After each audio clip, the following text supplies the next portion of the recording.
Quand on en est là, comment ça se passe plus précisément dans les fronts? Alors, tu as raison, c'est ça la question essentielle. Alors, voyons d'abord ce qui se passe dans le front chaud, ici. On a de l'air chaud, on est d'accord, qui monte comme ça en tourbillonnant et en avançant comme ça. Ok. D'accord? Donc, on peut matérialiser le mouvement par ce crayon.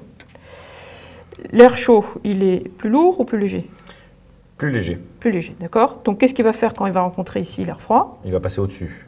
Il va venir monter progressivement, comme ça, sur une pente assez douce. Progressivement, l'air chaud monte sur l'air froid. Et c'est cette pente-là qu'on appelle le front chaud. D'accord. Voyons maintenant ce qui se passe dans le front froid. On a toujours au milieu, au centre de la perturbation, cet air chaud humide qui monte en s'enroulant et se déplaçant comme ça. Du coup, l'air froid ici, l'air froid postérieur, va être aspiré ici dans l'enroulement. D'accord? L'air froid, on va matérialiser le mouvement comme ça, de cet air froid qui arrive ici. L'air froid, il est plus lourd ou plus léger que l'air chaud? Plus lourd. Plus lourd, d'accord? Donc, qu'est-ce qu'il va faire? Il va chercher à s'engouffrer dessous l'air chaud. On dit qu'il s'engouffre comme un socle de charrue. Et il rejette l'air chaud ici, en altitude. Et c'est ça qu'on appelle, cette pente-là, qu'on appelle le front froid. À ton avis, est-ce que l'air chaud va monter plus rapidement dans le front chaud ou dans le front froid? J'aurais tendance à dire dans le front froid.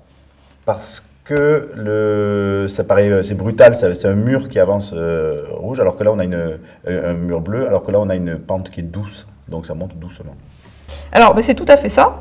Dans le front chaud, on a de l'air chaud, au milieu, là, qu'on appelle le secteur chaud, qui arrive sur de l'air froid qui est au sol, mais c'est sa place, parce qu'il est plus lourd. Donc l'air chaud, lui, va naturellement prendre sa place en altitude, parce qu'il est plus léger. Et donc, dans le front chaud, on a une pente qui est relativement douce. Inversement, dans le front froid, on a ici de l'air froid qui arrive au sol et qui voit au sol de l'air chaud. Alors là, ce n'est pas la même histoire, parce que l'air chaud, ce n'est pas sa place au sol. Et l'air froid lui fait comprendre assez vite et le renvoie violemment en altitude. Et on a cet air chaud ici qui monte de façon beaucoup plus violente. C'est pour ça que, du coup, la pente dans le front froid est beaucoup plus abrupte que dans le front chaud. Et c'est pour ça que tous les phénomènes sont beaucoup plus violents dans le front froid que dans le front chaud. Quels sont les phénomènes qu'on observe dans les fronts? Alors, dans le front chaud, on a de l'air chaud qui monte en avançant sur l'air froid. D'accord? Cet air chaud, en montant, qu'est-ce qu'il va faire? Il va se refroidir. D'accord? S'il est humide, ça va condenser. D'accord? Et qu'est-ce qu'on va voir apparaître dans le ciel? Des nuages. D'accord? Quel type de nuage? Plutôt stratiforme ou plutôt cumuliforme?